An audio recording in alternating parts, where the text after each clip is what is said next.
Hello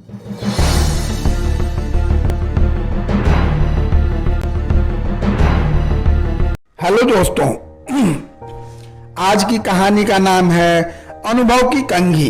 Ramdhan नाम का एक पुराना व्यापारी था जो अपनी व्यापारी समझ के कारण दोनों हाथों से कमा रहा था। उसको कोई भी टक्कर नहीं दे सकता था।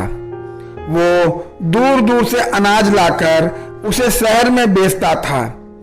उसे बहुत सा लाभ होता था। वो अपनी इस कामयाबी से बहुत खुश था, इसलिए उसने सोचा कि व्यापार बढ़ाना चाहिए और उसने पड़ोसी राज्य में जाकर व्यापार करने की सोची। दूसरे राज्य जाने के रास्ते का मानचित्र देखा गया, जिसमें साफ साफ था कि रास्ते में एक बहुत बड़ा मरुस्थल है। खबरों के अनुसार उस स्थान पर कई लुटेरे भी हैं, लेकिन बूढ़ा व्यापारी कई सपने देख चुका था।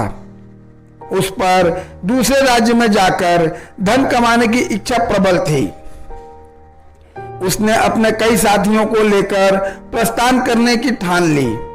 बैलगाड़ियां तैयार की और उस पर अनाज लादा। इतना सारा माल था जैसे कोई राजा की शाही सवारी हो। बूढ़े रामधन की टोली में कई लोग थे, जिसमें जवान युवक भी थे और वृद्ध अनुभवी लोग भी, जो वर्षों से रामधन के साथ काम कर रहे थे।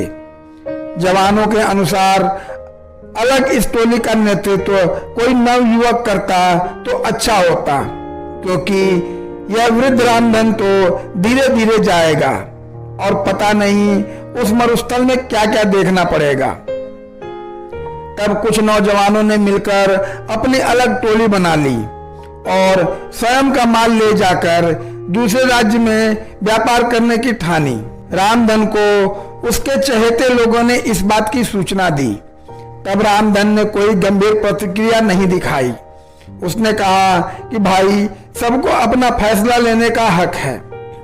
अगर वो मेरे इस काम को छोड़ अपना काम शुरू करना चाहते हैं तो मुझे कोई आपत्ति नहीं है, और जो भी उनके साथ जाना चाहते हो वो जा सकते हैं। अब दो अलग अलग व्यापारियों की टोली बन चुकी थी, जिसमें एक का नेतृत्व वृद्ध रामधन कर रहे थे और दूसरे का नेतृत्व नवयुवक गणपत कर रहे थे। दोनों की टोली में वृद्ध एवं नौजवान दोनों थे। सफर शुरू हुआ। रामधन और गणपत अपनी अपनी टोली लेकर चल पड़े। थोड़ी दूर सब साथ साथ ही चले थे कि जवानों की टोली तेजी से आगे निकल पड़ी और रामधन और उसके साथी पीछे रह गए। रामधन की टोली के नौजवान इस धीमी गति से बिल्कुल खुश नहीं थे और बार बार रामधन को कोस रहे थे। कहते कि वो नौजवानों की टोली तो कब की नगर की सीमा लांघ चुकी होगी और कुछ ही दिनों में मरुस्थल भी पार कर लेगी और हम सभी इस बूढ़े के कारण भूखे मर जाएंगे। धीरे धीरे रामधन की टोली नगर की सीमा पार करके मरुस्थल के समीप पहुंच जाती है। तब रामधन सभी से कहते हैं कि यह मरुस्थल बहुत लंबा है और इसमें दूर दूर तक पानी की एक बूंद भी नहीं मिलेगी, इसलिए जितना हो सके पानी भर लो। और सबसे अहम, यह मरुस्थल लुटेरों और डाकुओं से भरा हुआ है, इसलिए हमें यहाँ का सफर बिना रुके करना होगा। साथ ही हर समय चौकन्ना रहना होगा। उन्हें मरुस्थल के पहले तक बहुत से पानी के गड्ढे मिल जाते हैं, जिससे वे बहुत सारा पानी संग्रह कर लेते हैं। तब उनमें से एक पूछता है कि इस रास्ते में पहले से ही इतने पानी के गड्ढे हैं, हमें एक भी गड्ढा तैयार नहीं करना पड़ा। तब रामधन मूंछों पर ताव देकर बोलते हैं कि इसलिए तो मैंने नौजवानों की इस टोली को आगे जाने दिया। यह सभी उन लोगों ने खुद के लिए तैयार किया होगा, जिसका लाभ हम सभी को मिल रहा है।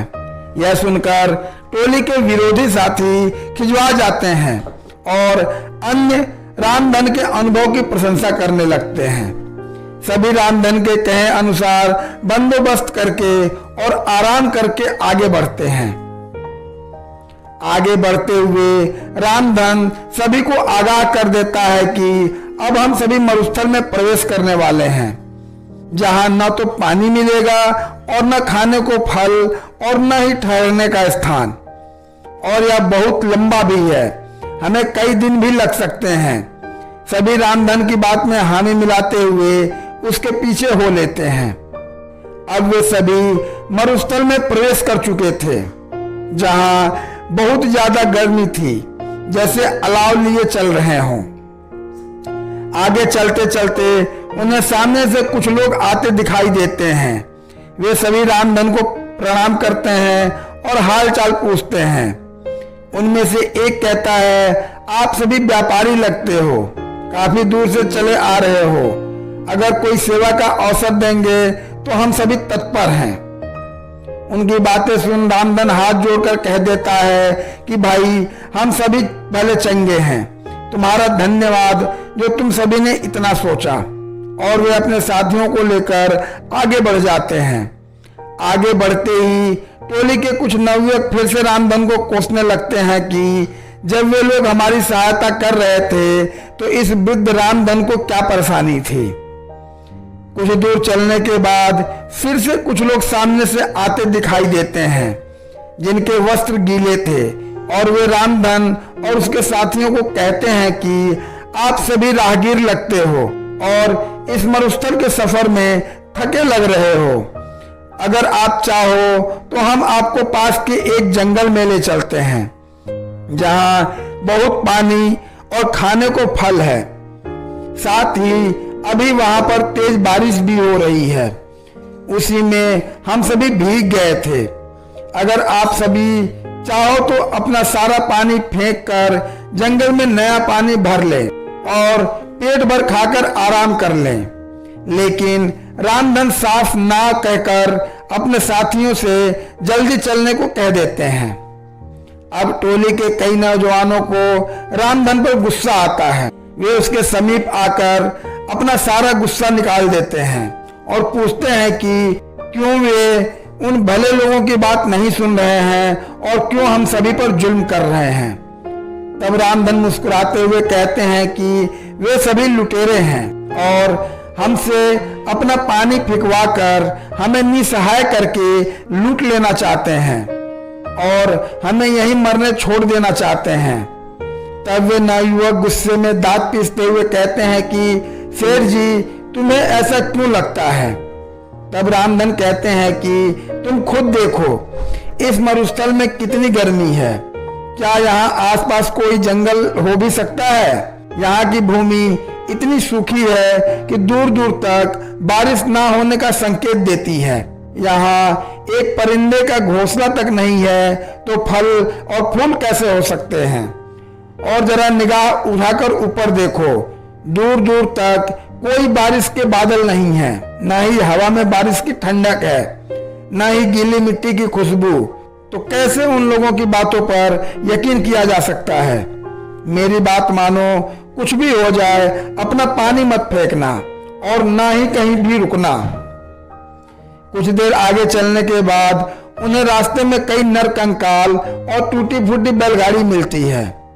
वे सभी कंकाल गणपत की टोली के लोगों के थे। उनमें से एक भी नहीं बचा था। उनकी ऐसी दशा देख सभी रोने लगते हैं, क्योंकि वे सभी उन्हीं के साथी थे। तब रामधन कहते हैं कि जरूर इन लोगों ने तुम्हारे जैसे ही इन लुटेरों को अपना साथी समझा होगा, और इसका परिणाम यह हुआ आज उन्हें अपने जीवन से हाथ धोना पड़ा। रामधन सभी को ढाढ़स बंधाते हुए कहते हैं कि हम सभी को भी यहाँ से जल्दी निकलना होगा, क्योंकि वे सभी लुटेरे अभी भी हमारे पीछे हैं। प्रार्थना करो कि हम सभी सही सलामत यहाँ से निकल जाएं। दोस्तों, कहते हैं कि अनुभव की कंघी जब काम आती है तब सर पर कोई बाल नहीं बचता, अर्थात अनुभव उम्र बीतने और जीवन जीने के बाद ही मिलता है। अनुभव कभी भी पूर्वजों की जागीर में नहीं मिलता है। धन्यवाद।